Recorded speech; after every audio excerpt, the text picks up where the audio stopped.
بسم اللہ الرحمن الرحیم نحمد و نصلی علی رسولہ الکریم اما بعد۔ جناب نبی کریم صلی اللہ علیہ وسلم ارشاد فرماتے ہیں کہ ایسا نہیں ہے کہ کوئی آدمی حرام کمائے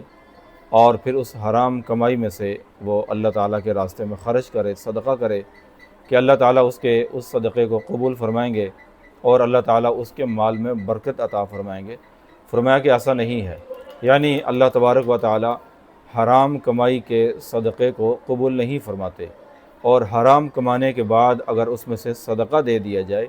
جیسا کہ عام طور پر یہ تصور پایا جاتا ہے کہ جب ہم صدقہ کریں گے تو حرام کمانے کے باوجود بھی وہ پاک ہو جائے گا، پاکیزہ ہو جائے گا۔ فرمایا کہ ایسا نہیں ہوتا، اللہ تعالیٰ حلال کو پسند کرتے ہیں اور حلال کو ہی قبول فرماتے ہیں۔ اور آپ صلی اللہ علیہ وسلم نے فرمایا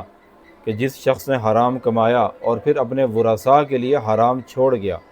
فرمایا کہ یہ حرام کمائی اس کے لیے آخرت کے لیے زاد ہے، آخرت کے لیے توشہ ہے۔ ایسے آدمی کے دو جرم ہیں، اس نے ایک تو حرام کمایا ہے اور پھر اپنے ورثاء کے لیے حرام چھوڑ گیا ہے، تو ایسا مال انسان کے لیے قیامت کے دن، آخرت کے دن وہ وبال بن جائے گا، اور ایسا مال انسان کے لیے مصیبت اور پریشانی کا باعث بنے گا۔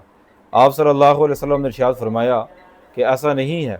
کہ اللہ تعالیٰ برائی کو برائی کے ذریعے سے مٹائیں، بلکہ فرمایا کہ اللہ تعالیٰ برائی کو اچھائی کے ذریعے سے مٹاتے ہیں۔ یعنی اگر انسان سے گناہ سرزد ہو جائے یا انسان نے جانے انجانے میں حرام کما لیا ہے تو صدقہ کرنے سے وہ پاک نہیں ہو جائے گا، بلکہ جس کا حق مارا ہے، جس کا مال تلف کیا ہے اور جس کا مال ناجائز طریقے سے حاصل کیا ہے، اس کو واپس لوٹانا پڑے گا۔ اس طرح سے وہ مال پاکیزہ ہوگا، وگرنہ صرف صدقہ دینے سے مال پاکیزہ اور حلال نہیں ہو جاتا۔ اللہ تبارک و تعالی ہمیں حلال کھانے کی توفیق عطا فرمائے، حرام کھانے سے بچنے کی توفیق عطا فرمائے۔